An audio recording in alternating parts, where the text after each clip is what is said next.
महायुद्धની વચ્ચે એક મોટા સમાચાર આગળ વાત કરીએ વધુ એક મહત્વના સમાચારની તો ઈરાને ઇઝરાયલ પર રોકેટથી હુમલો કર્યો હોવાની માહિતી સામે આવી છે। હુમલામાં 58 ઇઝરાયેલી લોકો ઘાયલ થયા હોવાની માહિતી।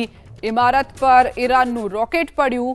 રહેણાંક વિસ્તારમાં હવે ઈરાને હુમલા ચાલુ કર્યા છે। ઈરાને ઇઝરાયલ પર રોકેટથી હુમલો કર્યો છે। તો હુમલામાં 58 લોકો અત્યાર સુધીમાં ઘાયલ થયા હોવાની માહિતી। અનેક લોકો બેઘર બન્યા છે। ઇમારત ઉપર આ રોકેટ પડ્યું હતું જેના કારણે ભારે નુકસાન પહોંચ્યું હોવાની પણ માહિતી।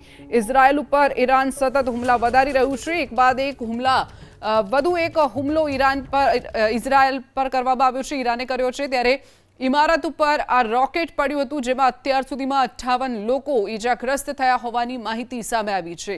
અનેક લોકો બેઘર બન્યા છે। તો હુમલામાં 58 લોકો અત્યાર સુધીમાં ઘાયલ થયા હોવાની માહિતી। અનેક લોકો બેઘર બન્યા છે। ઇમારત ઉપર આ રોકેટ પડ્યું હતું જેના કારણે ભારે નુકસાન પહોંચ્યું હોવાની પણ માહિતી।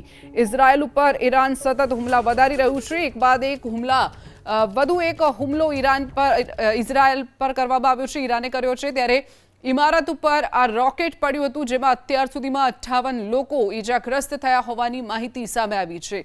અનેક લોકો બેઘર બન્યા છે અને સતત ઈરાન હુમલા પ્રચંડ કરી રહ્યું છે।